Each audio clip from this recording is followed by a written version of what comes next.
우리는 지난 두 주에 걸쳐서 남편과 아내의 관계 그리고 부모와 자녀의 관계에 대하여 살펴보았습니다. 오늘은 종과 상전의 관계에 대해서 살펴봅니다. 우리가 이러한 사람들의 관계를 살펴볼 때에 늘 명심해야 할 것은 우리가 그리스도인이라는 것입니다. 하나님의 영원하신 아들이 예수 그리스도시죠. 우리가 그리스도에게 속하였다 해서 그리스도인이라고 합니다.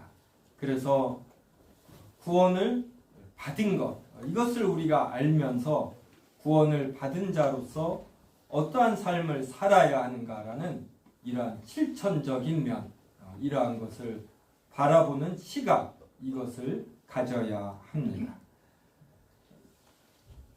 골로새서 3장 8절을 한번 보십시오. 이제는 너희가 이 모든 것을 벗어버리라. 곧 분함과 노여움과 악의와 비방과 너희 입에 부끄러운 말이라. 이 모든 것이라는 것은 너희가 그리스도인이 아닐 때 입었던 것, 그리스도인이 아닐 때 너희가 지녔던 것, 이러한 것을 이제는 벗어버리라. 그 내용이 분함, 노여움, 악의, 비방, 그리고 부끄러운 말입니다. 이러한 것들이 불신자들에게는 자연스럽게 있는 것입니다. 우리가 이러한 것들을 벗어버리면 이제 새로운 좋은 옷을 입어야 하지요. 그것이 무엇인지 3장 12절에 나옵니다. 그러므로 너희는 하나님이 택하사 거룩하고 사랑받는 자처럼 긍휼과 자비와 겸손과 온유와 오래 참음을 옷 입고 그래요. 어떤 자처럼이냐면 하나님이 택하사 거룩하고 사랑받는 자처럼. 이 말은 너희가 그리스도인이니까 그리스도인처럼 이러한 옷을 입어야 한다.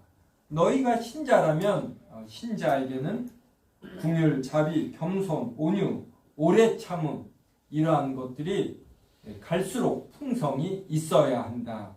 이러한 의미입니다. 벗어버려야 할 것과 입어야 할 것, 이것을 비교해서 주보에 적어놨습니다.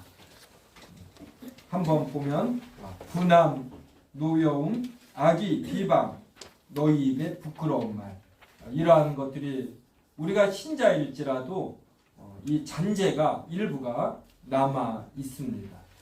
이러한 것이 남아있는 건 괜찮지만 이러한 것이 우리의 주된 성향으로, 성격으로 표현이 되면 안 됩니다. 대신 긍휼, 자비, 겸손, 온유, 오래 참음, 이러한 것들이 더 풍성히 나타나야 합니다. 이러한 것들을 가지고 우리는 자신이 남편이라면 이러한 것을 가지고 아내를 바라보고, 아내는 이러한 것을 갖고 남편을 바라보고, 우리가 종이라면, 지금 이 시대라면 아랫사람이겠죠. 아랫사람이라면 윗사람을 바라보고, 자신이 상전이라면 우리 각자가 어딘가에서는 윗사람의 역할을 합니다. 이러한 신분에 있으면 이러한 것으로 아랫사람을 바라보아야 합니다.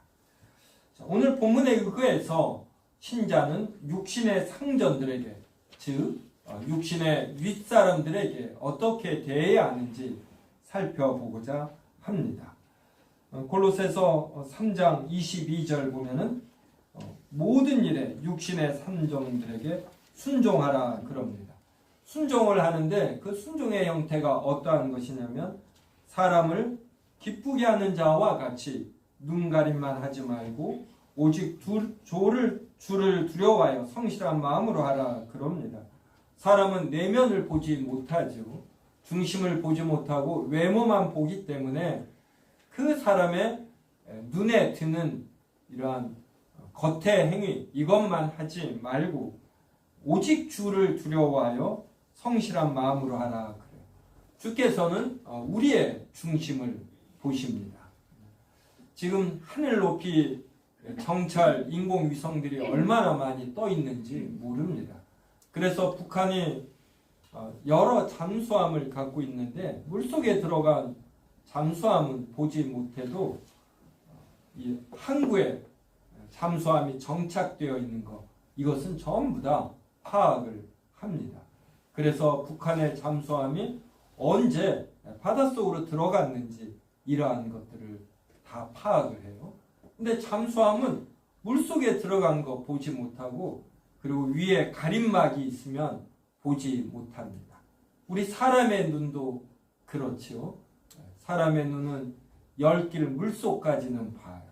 그런데 한 길 사람 속을 보지 못합니다. 하지만 하나님께서는 중심을 보셔요. 그래서 우리는 이 윗사람의 눈에 드는 이러한 겉의 행위만 하면 안 되고, 우리는 그리스도인이니까 그리스도께서는 중심을 보니까 속마음으로 성실히 행해야 합니다. 23절에 보면 무슨 일을 하든지 마음을 다하여 주께 하듯 하고 사람에게 하듯 하지 말라. 그러니까 이 말은 우리가 누군가와 윗사람과 아랫사람의 관계가 설정이 되면 그 윗사람의 인격과 능력 때문에 우리가 순종하고 잘하는 것이 아니라 하나님께서 이 관계를 설정해 주신 줄 알고 주께 하듯 하라. 마음을 다하여 주께 하듯 하라. 이것이 주께서 너희에게 요구하는 바이다. 이렇게 말합니다. 그러면서 24절이 이는 기업의 상을 주께 받을 줄 아나니 너희는 주 그리스도를 섬기느니라. 그러니까 우리는 윗사람을 주 안에서 이 윗사람을 섬기는 것입니다. 우리는 주님을 섬기는 것이에요. 이것에 대한 표현이 이 땅에서는 하나님께서 설정해 주신 관계를 하나님이 설정해 주신 섭리 차원으로 받아들이는 것입니다. 성경이 쓰여질 당시에는 이 아랫사람의 선택권이 더 없었어요. 이러한 세습이 되어서 종으로 태어나면은 정말 선택권이 없습니다. 조선시대에도 그러지 않았습니까? 이것을 성경은 받아들이라 이렇게 말하는 것이에요. 이것을 받아들이고 주께서 상을 주시는 줄 알고 윗사람에게 순종하라. 이것은 참 쉽지 않습니다. 자신의 마음에 와닿지 않는 윗사람의 인격과 미비한 능력을 보면서도 그를 윗사람으로 인정하고 마음을 다하여 섬기는 것, 이게 얼마나 힘듭니까?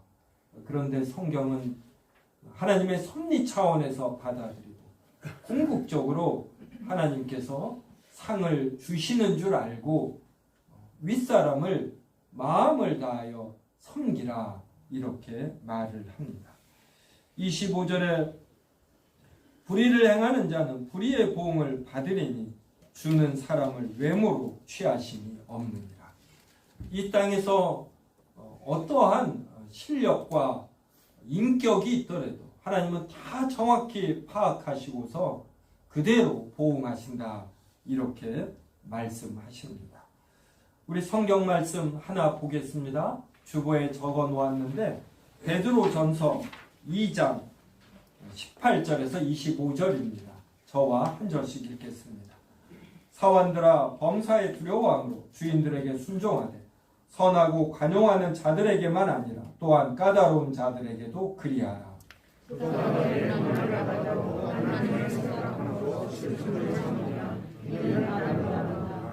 죄가 있어 매를 맞고 참으면 무슨 칭찬이 있으려. 그러나 선을 행함으로 고난을 받고 참으면 이는 하나님 앞에 아름다우니라.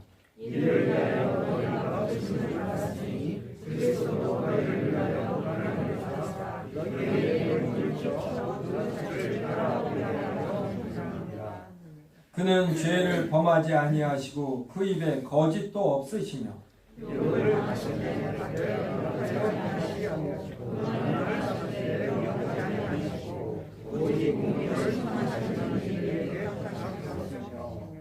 신이 나무에 달려 그 몸으로 우리 죄를 담당하셨으니 이는 우리로 죄에 대하여 죽고 의에 대하여 살게 하려 하심이라. 그가 채찍에 맞음으로 너희는 나음을 얻었나니.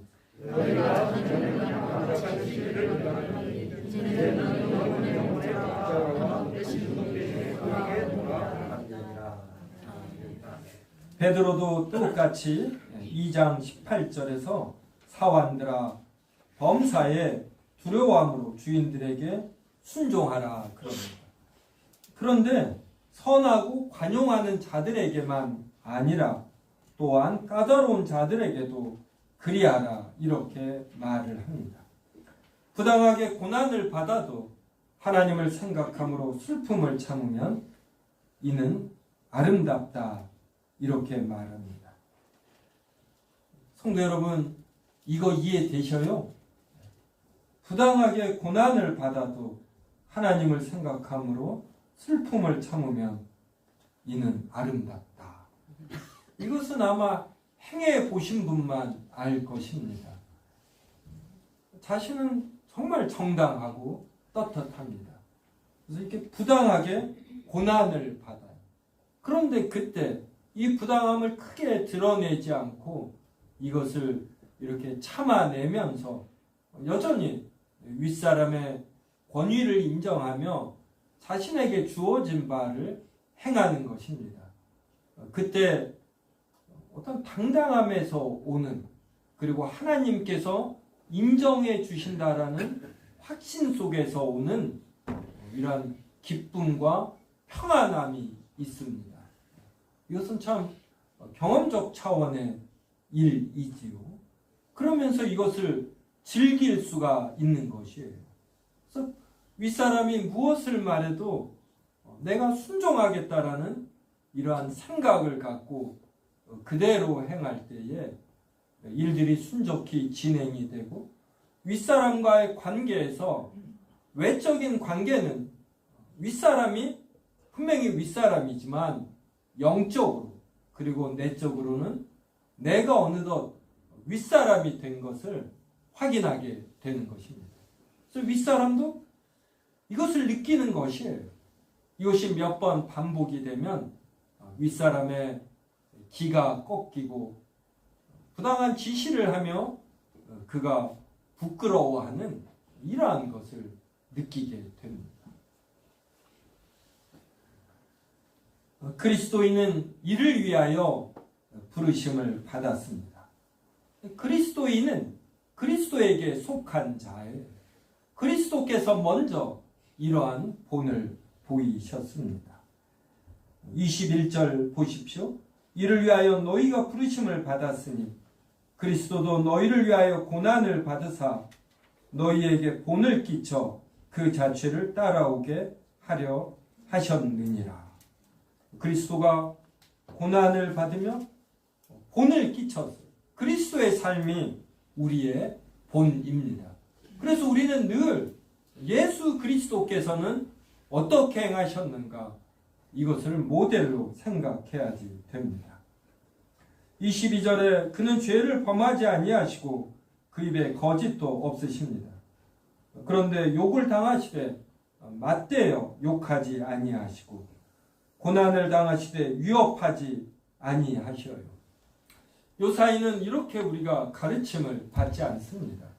자신의 권리, 특히 법적인 권리를 강하게 주장해야지 된다는 이러한 가르침 속에 있습니다.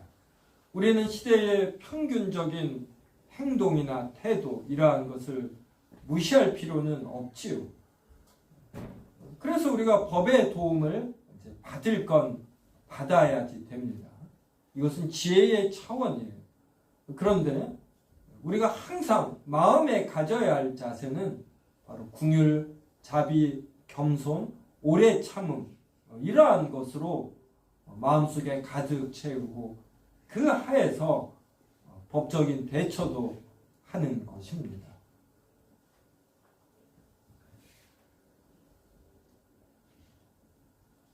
우리가 이러한 자세를 가지면 까다로운 윗사람의 표현들, 지시, 이러한 것에 대한 수용력이 커집니다. 궁율자비 겸손 온유 오래 참음으로 풍성히 옷을 입을수록 우리에게 수용력이 생깁니다. 제가 보다 젊었을 때에 어떤 윗사람 밑에 있었습니다. 이 윗사람이 좀 까다로운 분이셨어요. 이게 좀 소문이 난 분이더라고요. 그런데 그분의 좀 까다로운 표현과 이렇게 지혜롭지 않고 적절하지 않은 지시들, 이것을 그 아랫사람들이 똑같이 당합니다. 근데 특별히 거기에 여자 두 분이 계셨는데 이분들하고 대화할 일이 있었어요. 늘 웃고 밝으셔도. 그래서 그 윗사람에 대한 이야기가 나왔는데 이분은 별 스트레스를 안 받는 거예요. 그분이 좀 더 다르게 표현하면 좋겠지만 윗사람으로서 또 이렇게 할 만하다, 이렇게 여기는 것입니다. 저에게는 큰 깨달음이었어요. 그 후로도 이분들과 관계를 계속 유지했습니다. 일반 성도들이셔요. 그런데 이분들은 어디를 가나 화목하게 하는 자이고, 그리고 풍성한 열매가 있어요.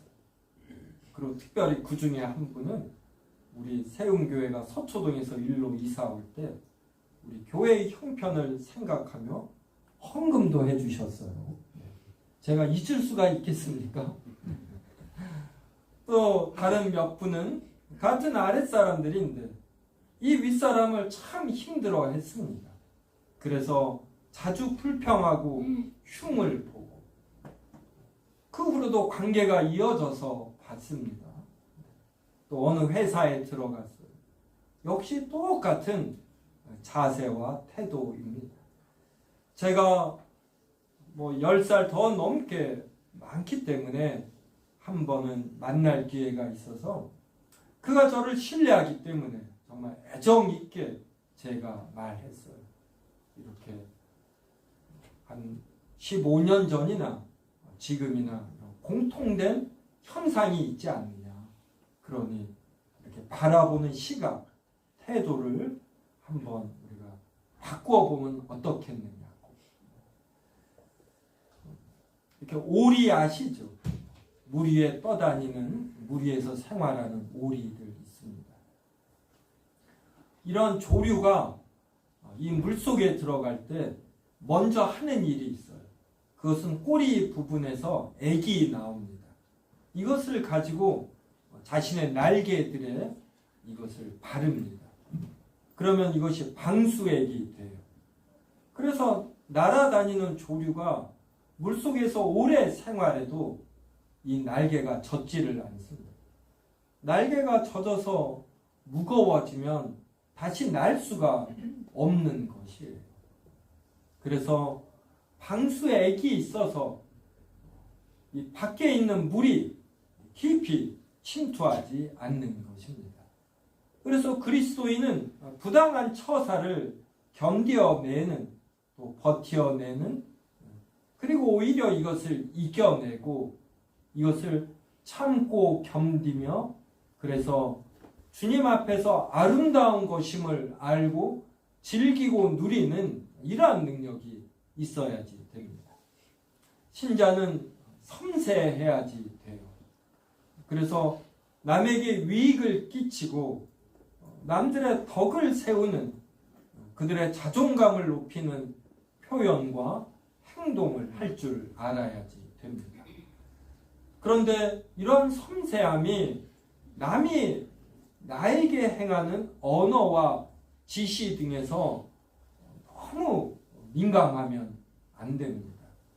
이것을 넉넉하게 견디고 버텨내는 이러한 지구력, 포용력, 수용력, 이러한 것이 있어야지 돼요. 우리에게 궁율과 자비와 겸손, 온유, 오래 참음, 갈라디아서에 나오는 성령의 9가지 열매들, 이러한 것들을 우리가 가지면 가질수록 밖에서 들어오는 것들을 이렇게 스크린해내는 능력이 생깁니다.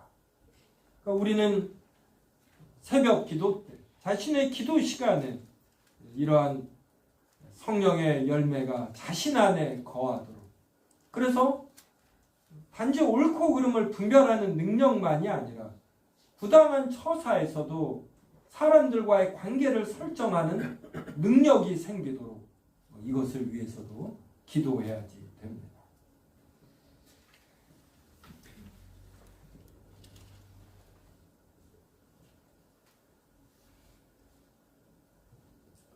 사울 왕이 다윗에게 얼마나 까다롭게 굴었습니까?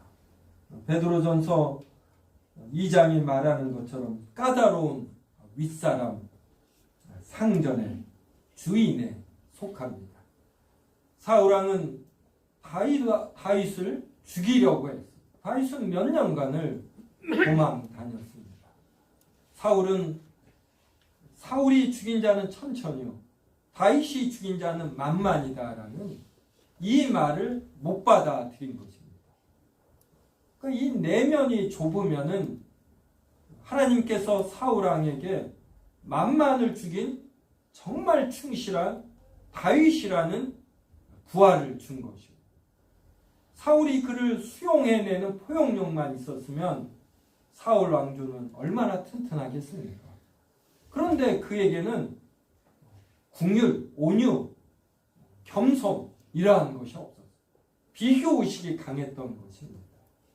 그래서 천천과 만만, 이 말을 못 참아서 만만을 죽인 정말 뛰어난 다윗을 적으로 두게 됐습니다.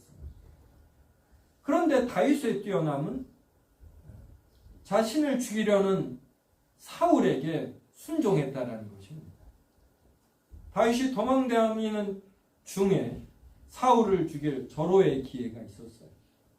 다윗의 충신 아비새가 사울 왕을 죽이자 그랬습니다. 하나님이 설정하신, 하나님이 주신 기회다, 이렇게까지 표현했어요. 그런데 다윗은 이렇게 말했습니다. 죽이지 말라. 누구든지 손을 들어 여호와의 기름 부음 받은 자를 치면 죄가 없겠느냐. 여호와께서 살아계심을 두고 맹세하노니 여호와께서 그를 치시리니 혹은 죽을 날이 이르거나 또는 전장에 나가서 망하리라. 내가 손을 들어 여호와의 기름 부음 받은 자를 치는 것을 여호와께서 금하신다. 그러니까 다윗은 하나님의 섭리를 이렇게 정말 믿는 것이에요. 하나님이 사울과 다윗 자신의 관계를 설정하신 것을 받아들였고, 분명히 사울 왕은 지금 악합니다. 근데 다윗은 자신의 칼에 피를 묻히기를 원하지 않았어요. 그리고 하나님보다 앞서서 사울 왕을 자신의 칼로 징계하기를 원하지 않았습니다. 그가 여호와께서 살아계심을 두고 맹세했어요. 여호와께서 그를 치시리니. 성도 여러분, 까다로운 상전은 꼭 하나님께서 때가 되면 그가 해야 할 일을 다 한 이후에 그 직분에서 벗어난다든지 가장 적절한 때에 하나님께서 치십니다. 혹은 죽을 날이 이르거나 또는 전장에 나가서 망하리라. 다윗의 말대로 사울 왕은 전장에 나가서 비참한 죽음을 당했습니다. 그래서 우리는 하나님의 섭리를 믿는 믿음이 있어야지 되죠. 하나님의 섭리는 때때로 우리보다 조금 늦으셔요. 저도 하나님의 섭리를 잘 기다리다가 어떤 때는 하루 앞서는 걸 봐요. 그 하루를 못 참아서 제 입에 좀 날카로운 말을 한다든지 좀 매정한 이러한 결정을 내린다든지 합니다. 그럼 그 하루 후에 하나님께서 뭔가를 하셔요. 하루만 더 참았으면 저는 정말 아무것도 하지 않고 하나님께서 다 하시는 겁니다. 그래서 하루 더 참고 일주일 더 참고 이걸 의식하면 못 참습니다. 그래서 잊어버리려고 해요. 제가 잊어버리는 것을 좀 잘 합니다. 하나님께서는 완전히 용서하라 여기까지 말씀하시죠. 이제 60대에 접어들었으니까 이것도 되지 않을까. 그러면 내 내면이 자유로워지는 것이죠. 내가 생각하기에 좀 부당하다고 하는 것들을 잊어버리고 용서까지 하는 것. 아마 그렇게 되면은 제가 남들을 힘들게 한 것들, 내가 옳다고 생각한 것들에 얼마나 많은 틀림이 있었는가, 이것도 더 많이 깨닫게 되면서 더 겸손해지지 않을까, 이런 생각도 해봅니다.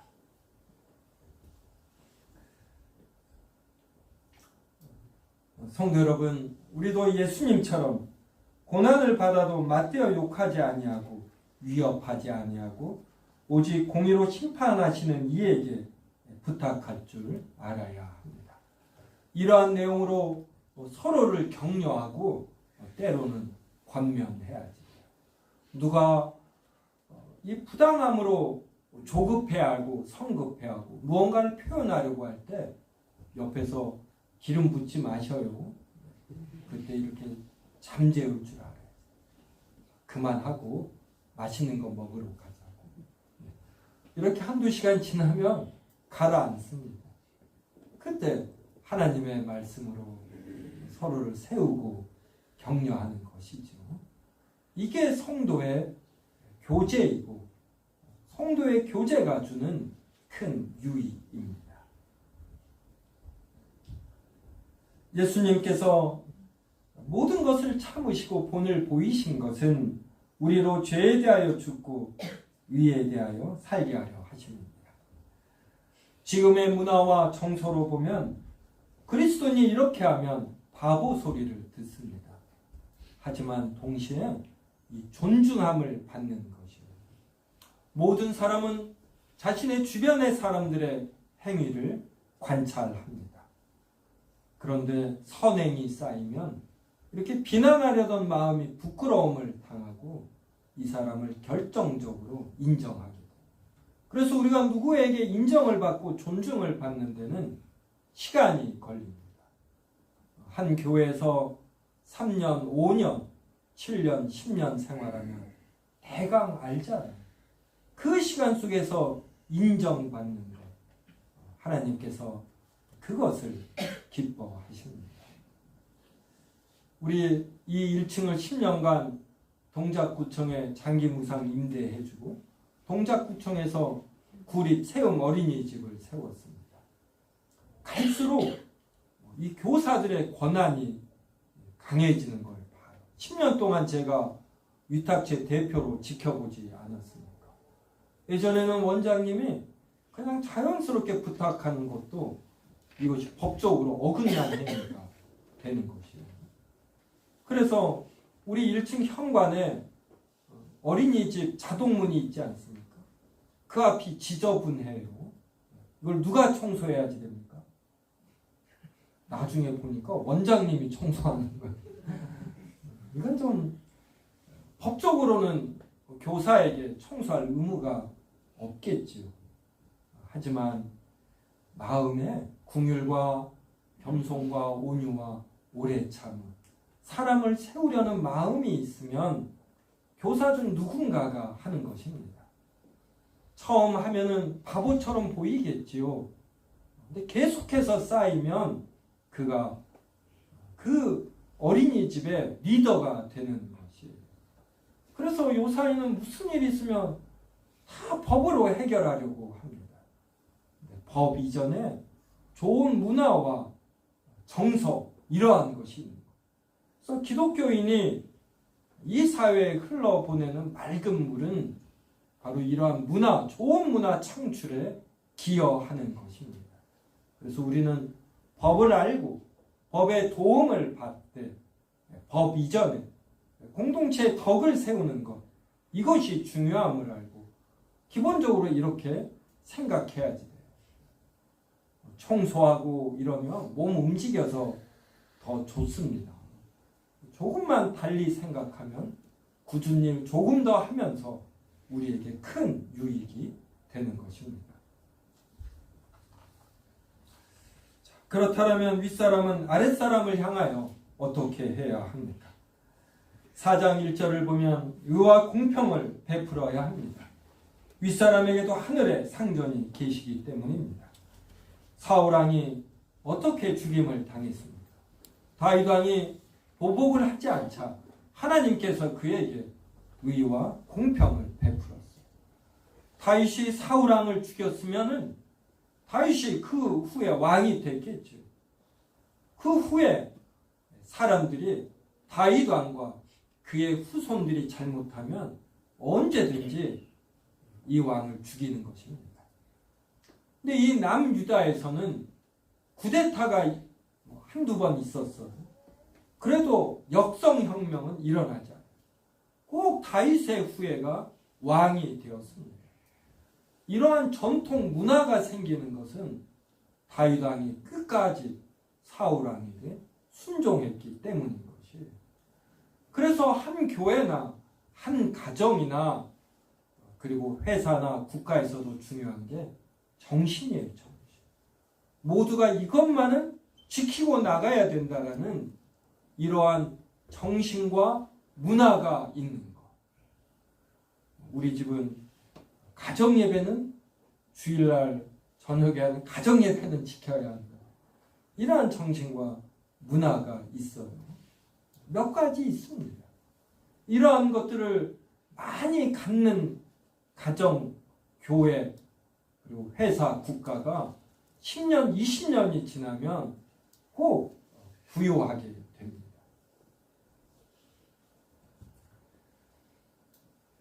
예수님께서 들려주신, 말씀해주신 부자와 거지 나사로의 이야기 아실 것입니다. 부자는 차색 옷과 고운 베옷을 입고 날마다 호화롭게 즐겼습니다. 거지 나사로는 먹을 게 없어요. 험대 투성입니다. 상처 투성이에요. 그 잔치상에서 떨어지는 음식을 먹으려고 했습니다. 그때 개들이 와서 나사로의 험대를 핥을 정도입니다. 이러다가 죽었어요. 거지 나사로는 천국에 가서 아브라함의 품에 안겼습니다. 부자는 음부에 떨어졌죠. 지옥에 떨어진 것입니다. 얼마나 고통스러운지 나사로를 품은 아브라함에게 이렇게 말해요. 나사로로 하여금 물을 자신의 혀에 떨어뜨려 시원하게 해달라. 자신이 이 불꽃 속에서 너무나 괴롭다고. 그때 아브라함이 답했습니다. 너가 있는 음부와 우리가 있는 천국은 건널 수 없는 간격이 있어서 갈 수가 없다. 그리고 너는 살아서 많은 좋은 것을 누렸고 거지 나사로는 힘듦을 경험했으니 이제 이 천국에서 나사로는 좋은 것을 누리고 너는 너의 행위에 대해서 어떤 고통을 당하는 것이다. 이것이 하나님께서 베푸시는 의와 공평입니다. 올해도 어김없이 봄은 왔어요. 우리는 겨울에 먹고 자고 깨고 했을 뿐입니다. 봄이 오도록 노력하신 분이 있어요? 노력해도 할 수 없는 것이에요. 이러하듯 모든 사람은 늙고 병들고 죽습니다. 그 이후에 하나님의 심판이 있어요. 우리의 중심을 다 보십니다. 그래서 우리는 이 땅에 살아있는 동안에 우리의 모든 것을 보시는 하나님께서 하나님의 섭리 차원에서 설정해 주신 관계, 이것을 자연스럽게 받아들이고 그 하에서 의와 공평을 베풀고 긍휼과 겸손과 온유와 오래 참음, 이것을 나타내는 것입니다. 이것을 나타내어도 우리에게 현실적 이득은 없을 수 있어요. 그런데 이것을 우리가 참는 것입니다. 그때 하나님 앞에 아름다움이 있어요. 이것을 즐기고 누리는 이러한 신자가 돼요. 이것을 경험적으로 알아야 됩니다. 왜 부당하게 고난을 받는데 참는 것이 아름다우냐? 이렇게 질문하시면 신자는 이 아름다움을 알아야 돼요. 좋은 음악을 들으면 기분이 좋고 아름답지 않습니다. 저는 오늘 또 예배를 기다리며 찬양을 들었어요. 너 하나님께 이끌.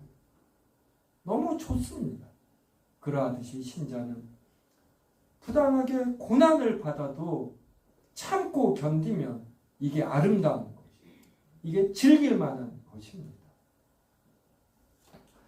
우리 세운교회 성도 여러분, 분함, 노여움, 악의, 비방, 부끄러운 말, 이것은 점점 없애고 궁율과 자비와 겸손과 온유와 오래 참음이 풍성합니다. 이 사회에도 맑은 물을 흘러보내는 멋진 교인들이 되기를 주님의 이름으로 기원합니다. 아멘.